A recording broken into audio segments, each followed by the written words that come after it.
Jar Oil. The company have filling stations across the country, and our rates are relatively cheaper than anyone else across the country. Jar Oil is the biggest producer and distributor of cement in the country with the most competitive prices in the market.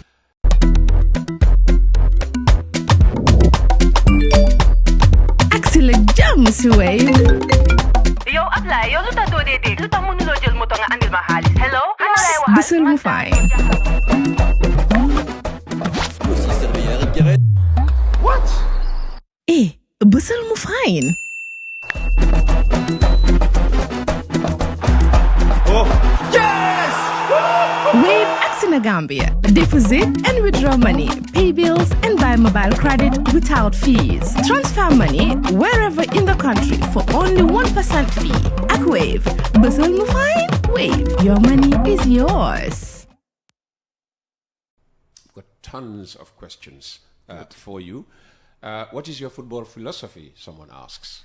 Well, I think we've said this before. Sort of when I took and that's why I didn't ask it. Yeah, no, all. it's fine. And it was part of the reason when I was employed. You know, the Gambian Federation and the players, when I spoke to them, were all very keen. Look, what a lot of people don't know about me is my first job in full-time football. I was an academy coach at Red Bull, so Red Bull New York, and immediately I thought Red Bull Salzburg. Yeah, no, but Red Bull New York was one of the more initial ones, but it's the same philosophy around all of them. And so when people suddenly say the Red Bull playing style, people start to get a very clear picture.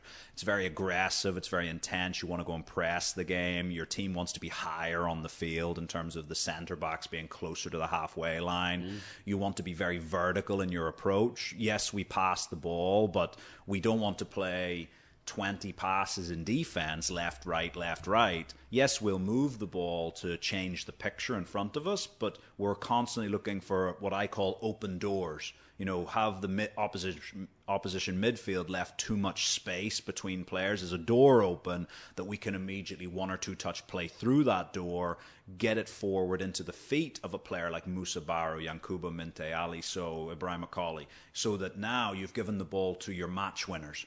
It's now their job. Can you get support around them, create overloads, 2v1s, 3v2s, 4v2s, to create goal-scoring opportunities? So we want to be aggressive. We want to be intense. We always want to be positive. So when we have the ball, we want to be positive. We want to go forward.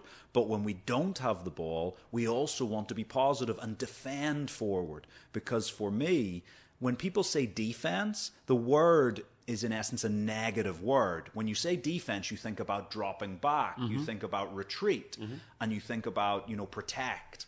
But for me, when I think about defense, I think about smother. I think about restrain. I think about, arrest. Can I put you in handcuffs almost? And as a team, when we're defending, can we step forward and put teams under pressure and limit their space and almost suffocate them? And so those are sort of the three key buzzwords. It's intense, it's aggressive, it's positive, and yeah, for me, it takes a lot of fitness. You got to run, and my players hear this all the time. I say a winning performance begins with running, and it ends with running. And then you've got all the other technical and tactical in between, but you got to be willing to do the work. And so, I started, like I said, my professional journey with Red Bull. It's evolved since then, as all of our coaches who were in the Red Bull system have evolved. It's like Red Bull is the mother tree, but we're all different branches growing off in different directions. And so a lot of that DNA is still in how I play, but yeah, and I think it lines up very well with Gambia. I think the players we have, I think the type of football that people want to see here. And I think we're making really good strides. When I look at what we've done so far, it's not all been perfect, but I think when we've done our reviews and we constantly self-critique, we constantly, after every game, after every series of games, even in the last month or so, we've looked at, okay, what does the last year look like? We keep going back and re-reviewing to see more information. And what we see is in the things that matter, in the metrics that tell us the direction of movement of the team, we're making real positive gains. And so we know if we keep doing that not just small success, but big success is in our future. Fantastic. Let's take another question. The transformation from the former coach's philosophy has been drastic. Why didn't you do it by stages when you were required to qualify the team to the Africa Cup of Nations, AFCON? We actually did do it in stages. The funny thing is, we came in, and people will have noticed in the most two recent games, we shifted formation. So we moved to a back three. That was always the plan. From day one, I could show you some of our documentation from when I first walked in the door. And having analysed the team and the players available, we said, this is the direction we're going. And even some of the other people were like, oh, but why don't we move into like the back three? And my response was, because the back three is chapter 4. We need to go through chapter 1, chapter 2, chapter 3, which was about the mentality of we're not going to sit back, we're going to go and be aggressive, we're going to go and press. It was about what do we do when we get the ball in transition. It's about when we lose the ball, how do we react to that? So we had to go through a mentality shift first, and then once I was content that the mentality and the understanding of how we want to play is locked in with the players and understood, now we can start changing the formation, because playing in a back three is quite different than playing in a back four tactically. And so we've now made that shift. So it was very much a staged progression. But look, the nature of it is, when we look back over the last 5 years, and genuinely, it's infuriating to a degree, but in every element that we consider to be important, other than goals scored, we've improved.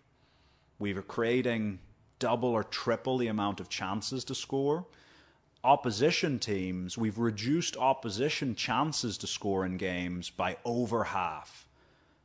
So we've tripled our chances to score, and we've divided theirs by 2.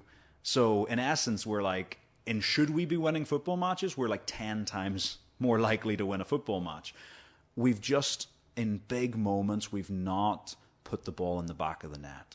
But, exactly, and for the fan, that is the matrix that matters most. Exactly, and for me, it's the matrix as well, because if you speak to my players, they know that they don't get a big pat on the back for all of the data being nice.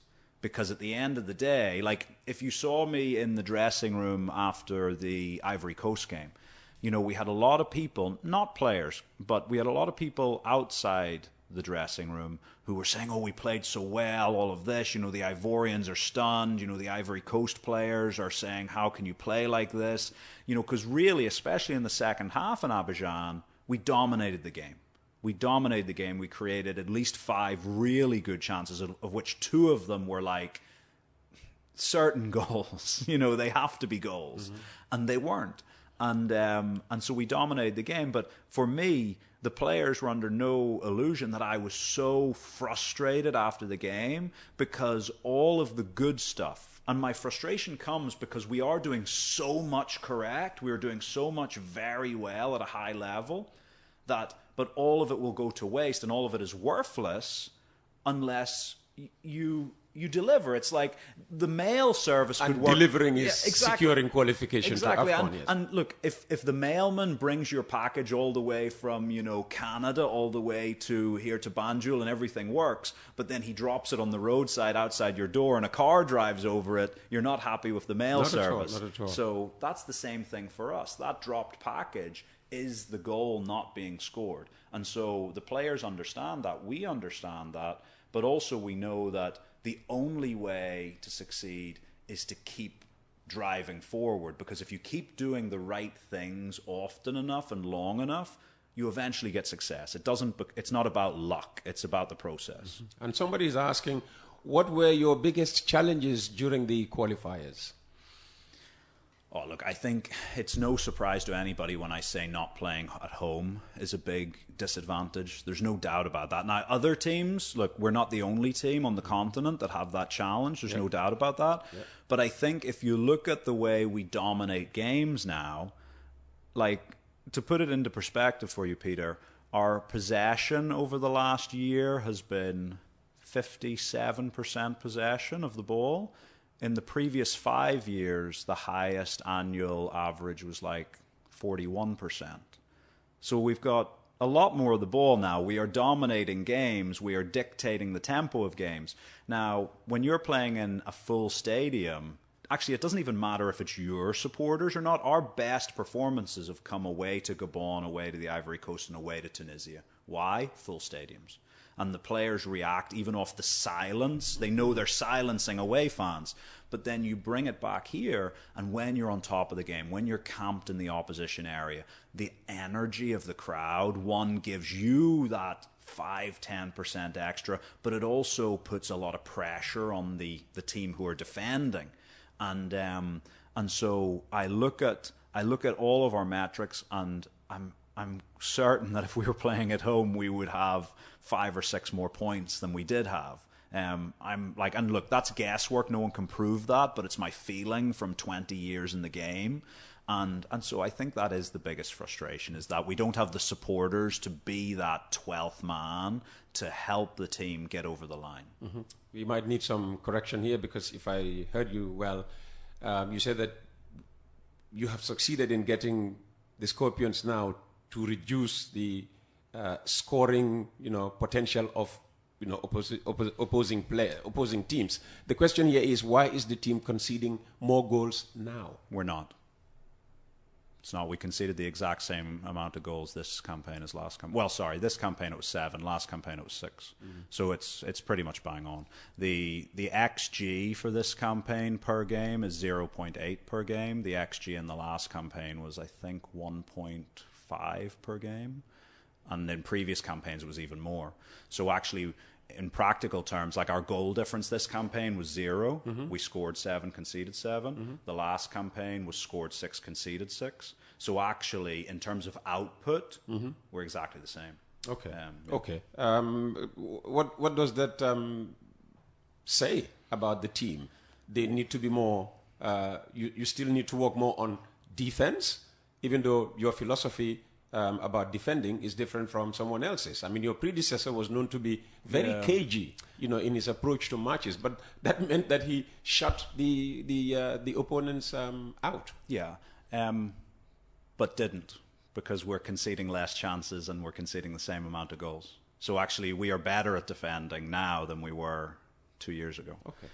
But no, to answer the question on that, actually our big issue is, and it's why people maybe see it more, they're what I call flashbulb moments. Goals that were conceded before were often conceded when the team were under significant pressure and people felt a goal was coming. And so when the goal came, it wasn't a huge surprise that it came. Whereas what's happening now is that our goals come now not from opposition huge quality, but from us being a little bit careless when we have the ball. So to give you an example, the first Kenyan goal, when they get the penalty, we are 2-0 up in the game. We are in a situation where we're in possession of the ball, and we basically pick the wrong pass. We play into an area of pressure when there are players available. There are players available in open space, but we play into an area of pressure. Can you win the ball? Very fast counterattack from only 45 meters outside our goal, and they get the penalty. So that's our fault. That's not Kenya doing. So actually, it wasn't a problem of our defending that caused that penalty situation. It was a problem of our build-up play that caused the penalty situation. So actually, for me, and again, you look at, I think there was another goal we conceded against, it was either Madagascar or Comoros, where again, a similar thing happened, where we played the ball into an area of pressure rather than an area of space. And again, it starts with our decision making sometimes, and this comes from now we have the ball a lot, where we're telling the players, we don't want you to play it long, we want you to pass and move the ball, we want you to get our midfielders. So I'll also take responsibility for that. There was a moment, if you watch the Kenya game closely, there was a couple of moments where Ibrahim Ajarju was in open play, not a free kick, in open play, was close to the halfway line. Which is something you see Liverpool or Man City doing. Yeah, so Liverpool. If we make a mistake and that goal gets scored, he gets chipped from a long ball, I've got to take responsibility for that, because this is what I'm asking the guys to do, because I have great faith that if we come out and we play football, if we're confident in ourselves, then we can dominate games, and if we dominate games, we can win big prizes. Fantastic. I'll take the next question for you. The team is attacking and creating more chances than before, but why are we not scoring the chances? Yeah, it's that frustration. Goal scoring is the most difficult thing in the world to do, but it's, we're creating good. It's not like we're creating half chances. We're creating big, good quality chances, and it's not like they're low-level players getting the opportunity. These are players playing in the Premier League, in Serie A, in the Bundesliga, in top-tier leagues around the world, who are playing 90 minutes for their club sides, and just in that moment, the ball goes wide. Or look, also against the Ivory Coast, their goalkeeper gets man of the match.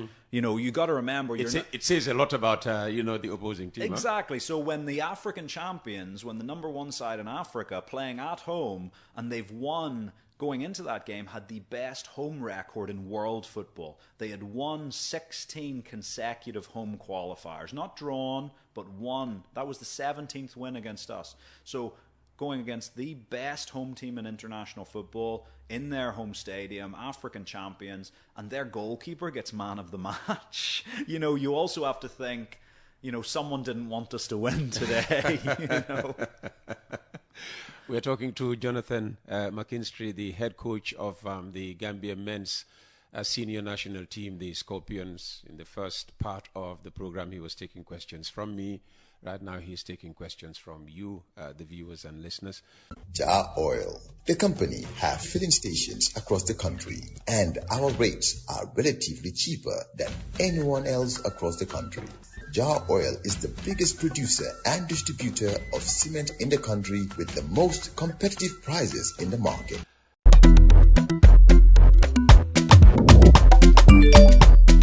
Excellent jams, Wave. Yo, apply. Yo, luta do dede. Luta mo nulo jël moto nga andil ma xaalis. Hello? Busel mu fine. What? Busel mu fine.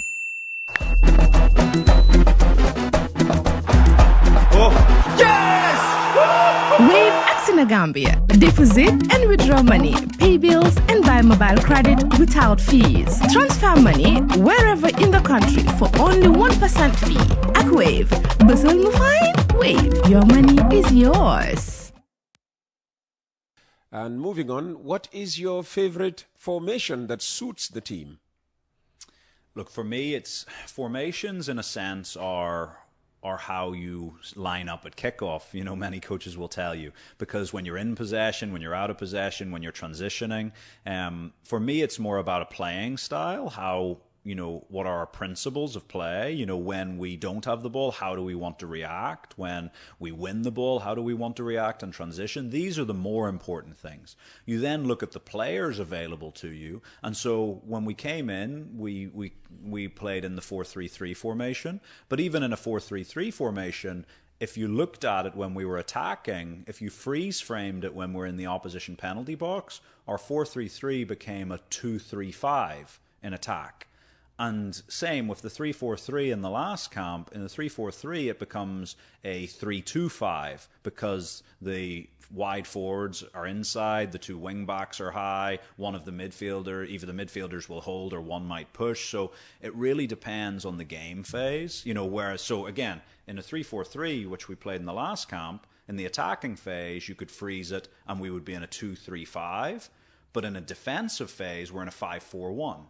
Or if we're in the middle of the field, we might be in a 5-2-3. So again, I know people like to talk about formations because it's what, the TV puts up at the start of the game to make it simple. But in the essence, it's more about your focus points, your principles about how you play the game. And then, so we're quite flexible. For my entire career, I've played 4-4-2, I've played 4-3-3, I've played 3-5-2. We're now playing 3-4-3 here with the Gambia. If we had a series of injuries, we could switch into another formation. So I would say we're very flexible formation-wise. I think you have answered the next question. It seems like you have used so many players since taking over. Why is that? So I'll move on to the next one. The objective is to qualify for the next AFCON. Do you think that is achievable? Yes, I do. Look, I think, again, we can't change the fact that we're not playing at home, or at least I can't change it. But within the playing group, there's a big feeling that had we played at home in the last qualifying campaign, we would have won the group. Not just qualified, we would have won the group. And when you look at the data, because there's a way of sort of saying, should you have won a game? Now, shoulda, woulda, coulda, you know, and I also understand that. But when you're assessing process, you know, when you review, you know, this radio show, what went well, what didn't go well, you have to separate process sometimes from outcome. Outcome's the most important, but process is how you get there. And so for us, a lot of the things are pointing to, on another day, maybe we win that group. And so you come into the next one. So is it going to be easy? We don't know who our group's going to be. We don't know who the opponents are going to be. But do we have the quality? And do we have the focus and the determination to win a qualifying group, not just qualify? Yes, absolutely. And so that is 100%. You know, I'm as disappointed as anybody. I'll tell you this, Peter. People maybe didn't see it because it goes off air. When we lost against Comoros and we couldn't qualify anymore, I was the last Gambian person on that pitch. I stayed out and stood in and around the centre circle and watched for 10 or 15 minutes the Comoros players, coaches celebrating with their fans.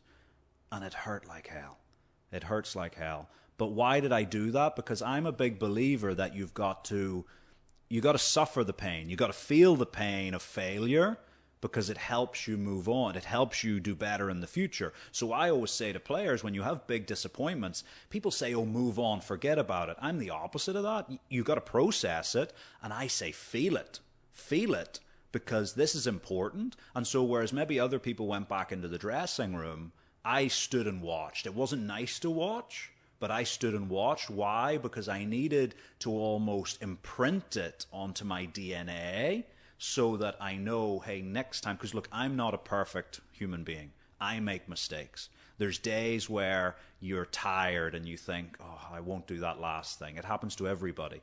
But by suffering through the failures, I hope that tomorrow I'll find more to give in pursuit of success. And so, you know, I believe we have the talent. I believe we have the support, you know, because what the government and what the Federation are giving us is pretty high-end support. So you're satisfied with the support you're getting from the state and the federation? Yeah, I can have no complaints. Okay. Yeah, to be honest with you, I was pleasantly surprised. There is a stereotype about West African football that it can be very chaotic in terms of logistics. But so far, so good. So far, it's been very good. So, you know, but I believe we're on course, and I'm very confident for the next campaign. Very interesting question. How do you intend to assist the junior national team coaches who are all working to develop players for you? Yeah, so we started this earlier in the year, and actually I have a meeting before we fly out just to review on it. So back in March, I presented the Federation with a document that was like a development document to say, look, let's go through this. It's something I'd worked on over the winter and said, this is how we can maybe connect. How do we take a 13-year-old Gambian, how do we take a 13-year-old central defender Gambian, and by the time he's 22, make sure he's the next Omar Colley? How do we take a winger, a 13-year-old winger, and make sure he's the next Yankuba Minte or the next Musa Barrow or whatever it is? What are the development stages within this attacking, intense, positive style of football? What are the signposts along the way, both in terms of team coaching? What should our emphasis be for the under-15s, the under-17s, the under-20s? What should be the individual development points for every position? And so, look, that's a thing that's in development. I've sort of given my framework for what I think it can look like. It's quite extensive. It was left with the technical department, with various people, for them to then review, because one of the things about developing football in the Gambia is we can't just say this is what they do in Germany, this is what they do in England, this is what they do in Ghana. We can't just transplant a development program from another country. We have to grow it from the grass up and say, look, this is the Gambian game. What do we want the Gambian game to look like? How are we going to develop it here so that it is fit for purpose here in the Gambia? Yes, we can learn lessons from all of the experts in the world, but then we have to modulate it for the Gambia. And so that's what I'm saying. It might take the rest of the year to really develop this, I think, but, you know, through meetings, for consultations, trying to say, so that now when the U17s play, the coach knows, hey, this is how we should be playing. I can coach it whatever way I want, but this is how the team should look at the end. And then when he hands it on to the U20 coach, the U20 coach knows what he's inheriting. And when those young players reach me with the Scorpions, they're not stepping into the camp. Look, it's already a big enough thing to step into the pro camp. It's a bit scary for some of these young kids, but at least they know what's expected of them football-wise. It's not new. They've already been doing it from the age of 15. So that's a process we're going through at the moment that helps create a structure for the long-term development of Gambian football. Absolutely. A question that helps you, build on what you just said. Do you think we should have the same playing philosophy for all national teams? Yes. It's a simple answer. It's a quick one from me, but yes. Okay, fantastic. Moving on. How far has meaning your transformation, gone in changing the team from a widely perceived defensive one to one that can attack? Look, there's that old English saying, the proof of the pudding is in the eating. And I think that's for people like you, people like the supporters to judge on. I can have my feelings on it. We've discussed a number of them so far, but ultimately, it's like going to a movie. Is it a good movie or not? So if the supporters think we're an attacking team, then we're an attacking team. So that's for them to judge. And I'm happy for them to be the judge because, look, all of what we're doing is in service of them.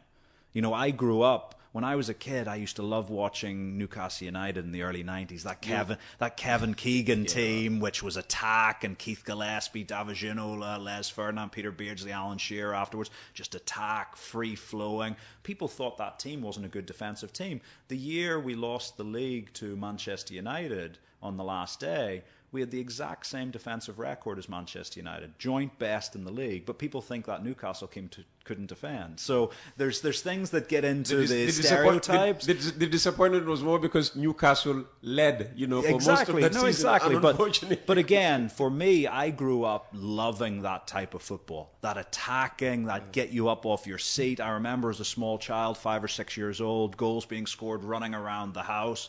And this is the feeling I want to give our supporters. That's part of my motivation. Can I make other supporters feel like I felt when I was a kid, absolutely in love with the game? And I don't think you fall in love with slow defensive football.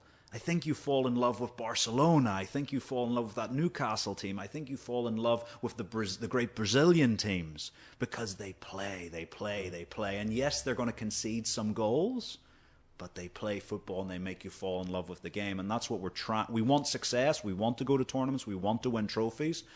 But we want to make people fall in love with the game.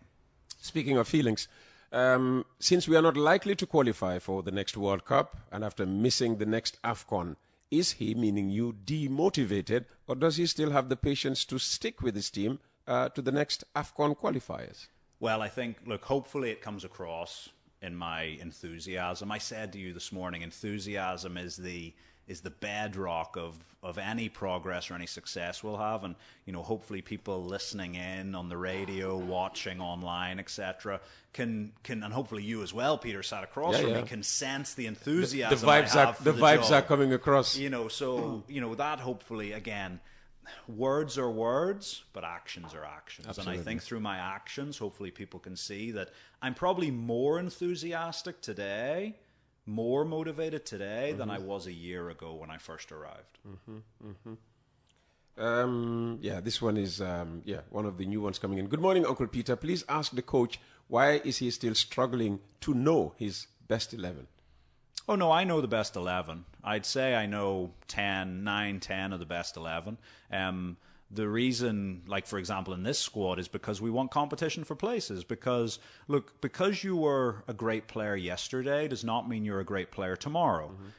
Injuries come into the factor. I remember we had a game, I think it was against Madagascar, where Moussa Barrow was on the bench. And people are like, why is Moussa on the bench? Because he was injured. You can't play a player. He was able to come on for the last 10 minutes, but he probably shouldn't have, if we're completely honest. But he, so injuries come in, suspensions come in, form comes in and out. Maybe a player has been playing for us because, look, we play in November and then we don't play again until March. It's a long time. And, you know, a player who was playing 90 minutes every week for his club in November and is fit and is firing on form and ready to play for the Scorpions in November, maybe he picks up an injury, maybe he doesn't get back into his team because they signed someone new in his position in January, and now you reach March, and that same player, instead of playing 90 minutes every week, is playing 5 minutes, 0 minutes, 10 minutes, whereas someone else in his position at a similar level of the game is playing 90, 90, 90. And so now, because it's not just talent and performance is not just a fixed asset. It's, are you ready to deliver on your talent? And if you're sat on the bench for your club every week compared to someone who's playing 90 and is fit and fresh, maybe that other person is more ready to deliver on their talent. So that's where you see little changes. But largely I would say, if you ask me to pick my best team now, which I'm not going to do on air, by the way, before you get naughty. But if you ask me to pick my best 11 now, I'd know 10 of them immediately. Fantastic. Good morning, Uncle Peter, and your guest. Johnny is a very good coach. I didn't know they call you Johnny as well. Johnny is a very good coach. I love his passion and style. If only his forward players would take their chances, we would be unstoppable. This is coming from somebody signing off as Ghetto Youth 101. What will it take to make your strikers more lethal? Again, it's like we can't say the strikers aren't lethal. What we can say is that we as a team have missed chances. Because when you talk about strikers being lethal, well, you look at Ali has scored 17 goals in the Turkish Premier League this year. You know, Adama, after settling in at Grasshoppers, Bojang, has scored, you know, several goals in the second half of the season in Switzerland. Badamosi scored 7 or 8 goals in his last 13 games. You know, Abdoulaye Cisse scored 17, 18 goals last season. Moussa Barrow scores, 15 goals in the season. So Alassane Jatta was competing all the way for the Golden Boot in League Two in England. So to say our strikers aren't lethal is an inaccuracy. They actually, we have guys I'm saying who can to score. make them more lethal. They are lethal, yes. But for us, but look, it's also not just about the strikers, because again, everything is a process, and one of the things is that we want to do, and I think we did this quite well, we saw it in the Ivory Coast game, we just didn't take the chances, was that we want to make our attack more dynamic. I think what happened was previously the team was very counter-attacking, and counter-attacking in its nature is very singular phase attack. You kick the ball long, you chase after it, you either shoot or you cut it back to someone and they shoot. That's a traditional counter-attack. But for us, because we're in possession of the ball and building it up, or even when we are breaking, we're saying, okay, yes, you have that direct attacking opportunity, but are we getting the forward on the opposite side into the box quick enough? Are we getting the midfielders onto the edge of the box quick enough so that when we need to play the cutback, when we need to play an offensive triangle, when we need to have a rotation in the attacking phase, are we able to make our attacks more dynamic? Because the more dynamic our attacks are, the harder it is for the goalkeeper and the defenders of the opposition team to prevent them. And so we're creating a lot of chances, and good chances at the minute, but our process is also, can we make our attacks more dynamic? And as we get them more dynamic, I think it's easier to score the goal. So, good morning, Uncle Peter. The Gambia is really fortunate to have an Irishman as coach. All the American presidents, from George Washington to Donald Trump, have Irish heritage. The best educational institutions we have had in Africa, the founders rather, were all Irish. All the best to Mr. McKinstry. Well, somebody thinks, talking of the qualities and traits of Irish people. Hello, Peter. Good morning to you. And, Coach, please ask him if the rumors circulating of Yusuf Asanyang's call-up or being in camp in Morocco are either true or false. Well, I'm just looking at our time. We're at 9:45, so the squad is in 2 hours, 15 minutes. They can tune in for the squad. You wouldn't divulge anything? No. This is Sidiko Suno from Faraba Banta, popular, correspondent of West Coast Radio. My question to Coach Jonathan, why does he always exclude our players every week in Africa's toughest league? If form and merit matter, they deserve a spot, no excuse for overlooking them. Do you select players playing on the continent? Do you prefer players, playing in Europe over players, active No, I think in whatever league in Africa. We've had 5 camps so far, and I think in 4 of those camps we've had players playing here on the continent in it. Sometimes they've been home-based players. Sometimes they've been playing in Senegal and Tanzania. So, yeah, look, it comes down to performance. There's no doubt about that. You know, one of the things I said, why do players get into the team? It's not just over a few games. It's, are they having consistency of performance? But then it's also, what is that performance? Because just because you're playing every week, and look, I love when people talk about a league. Because, for example, if I said to you, okay, the Italian league is a very strong league, and this is true, but there's a difference between playing for Napoli and playing for Sampdoria. You would agree with me. Yeah, it's like in the Premier League. There's a difference between playing for Southampton and playing for Liverpool. Sure. There's a difference. And so you also have to take that into account. And then again, look, I think a lot of people, and I don't expect supporters to be watching 90 minutes of like a, Senegalese Premier League game or, a Tunisian league game or an Estonian league game. But trust me, we do. And we have all of the data from all of these leagues. And what you sometimes find is that there are players who are playing, yes, they're playing 20, 30 games a season, but when you look at it and you compare them to what we have in the team in terms of what's their success rate from defensive actions, when they go 1v1, is the guy going past them or are they winning possession? What's their success rate for passes? What's their success rate for dribbles? How involved are they a passenger in the game? Or are they in the game? Because again, you might be in a team that has Mo Salah in it. Doesn't mean that you're Mo Salah. You could be the 11th player on that team sheet. So when we look at all of these things, we pick the best players. We pick the players who we feel will do best in this team. And the nature of it is you can only, in any squad, we're generally picking 2 players per position. We don't, maybe 3 strikers, 3 goalkeepers, but you want 2 left backs, 2 right backs, etc. And yeah, when we look at it, some players get close, but the nature of it is this is not a participation competition. It's not like, oh, just come and have a try. This is, are you deserving more than these other 2, 3, 4, 10 players of your place? Yeah.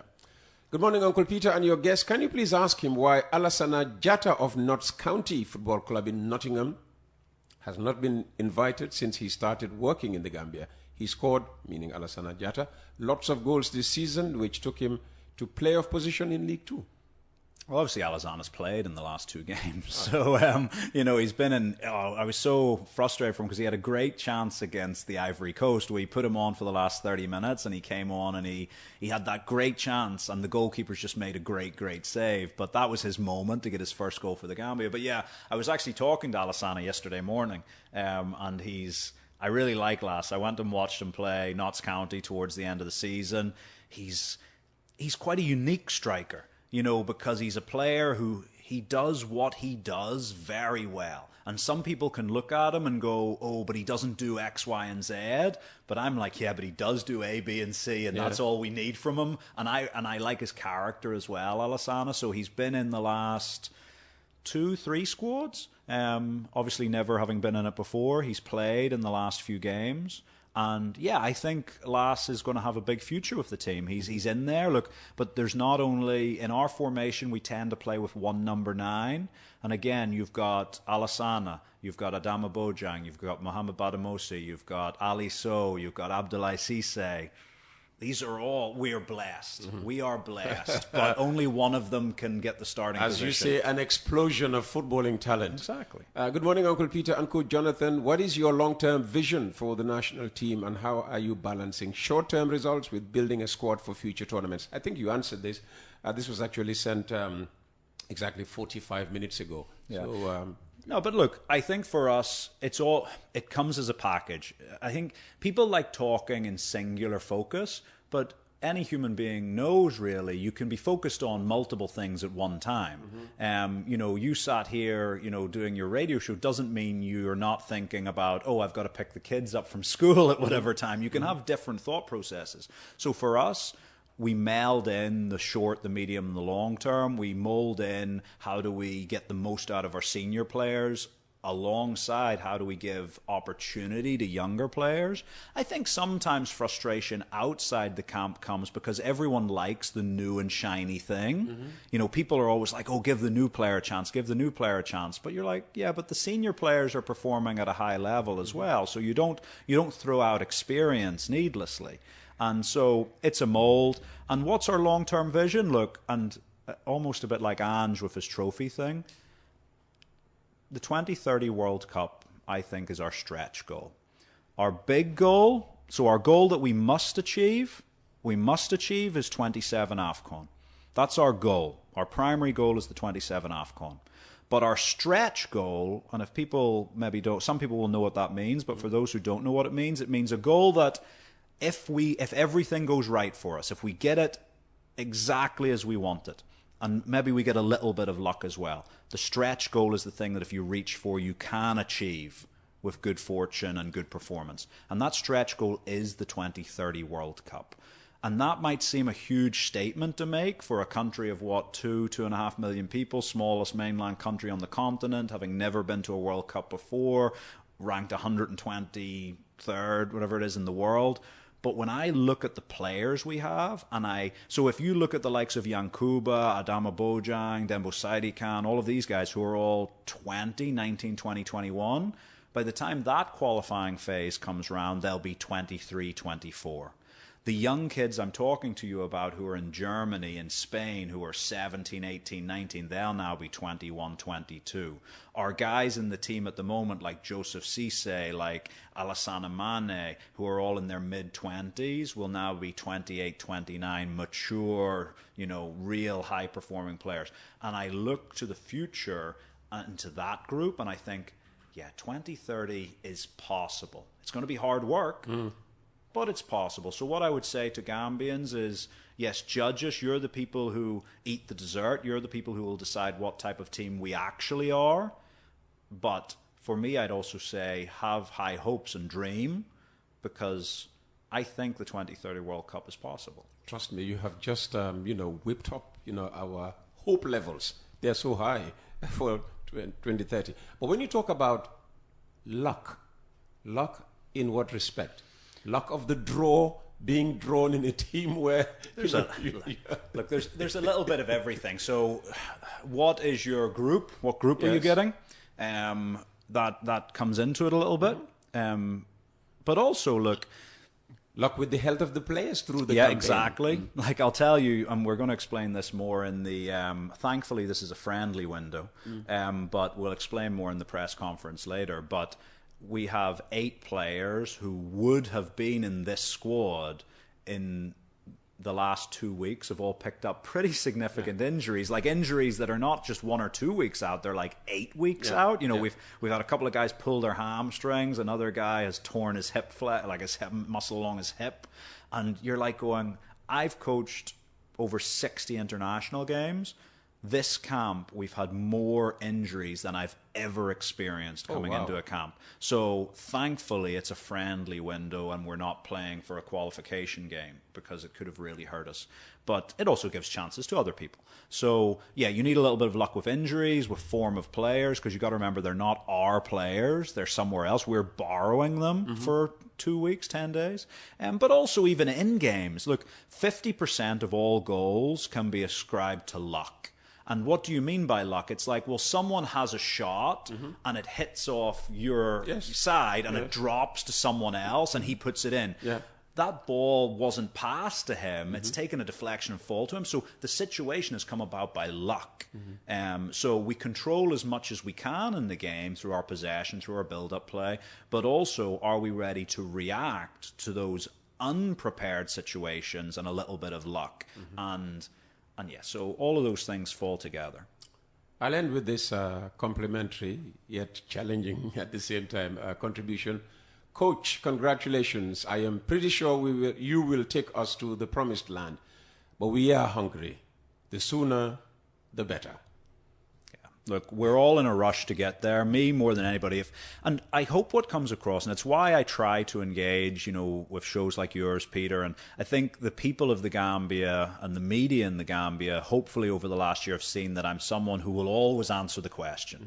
Mm-hmm. I'm someone who wants you, because it's okay for you to disagree with me. Mm-hmm. It's okay for you to think a performance was bad. It's okay, because trust me, for supporters, if they think a performance was bad, I'm probably the first person who thinks it was bad, because I try to keep my feet on the ground. I try to be that, like I said, that 10-year-old boy who used to get so excited following Newcastle United in Northern Ireland. Mm-hmm. And I always try, what do the supporters want to see? How can we make them happy? How can we bring success to the team? So we're hungry for it.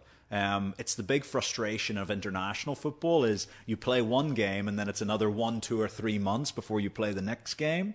Whereas club football, it's week.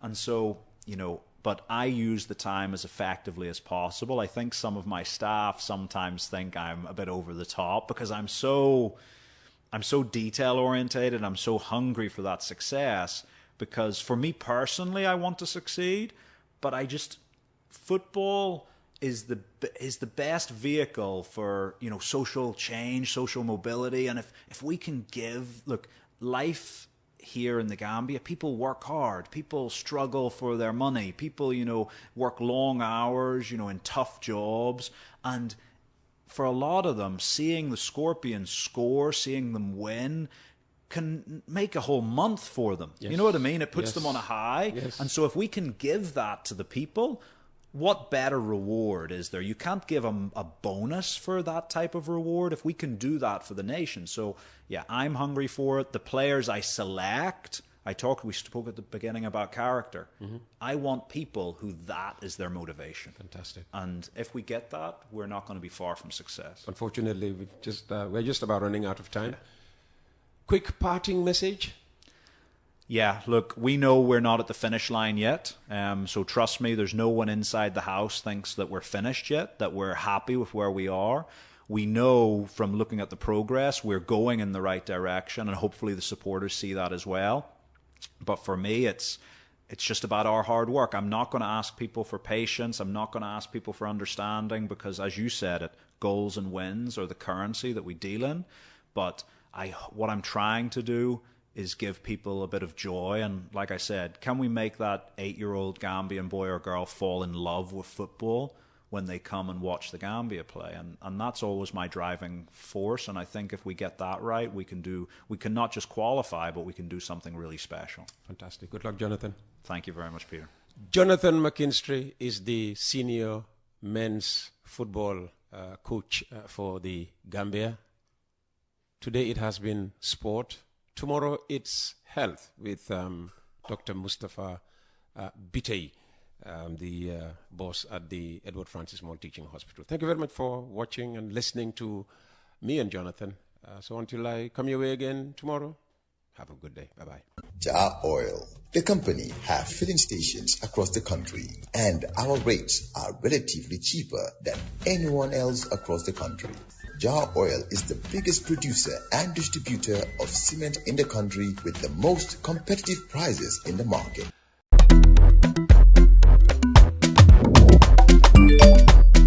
Excellent jams, Wave. Yo, apply. Yo, luta to dede. Luta mo nulo jel mo to nga andil mahalis. Hello? Busel mo fine. What? Busel mo fine. Oh, yes! Wave Accina Gambia. Deposit and withdraw money, pay bills and buy mobile credit without fees. Transfer money wherever in the country for only 1% fee. At Wave. Busel mo fine? Wave. Your money is yours.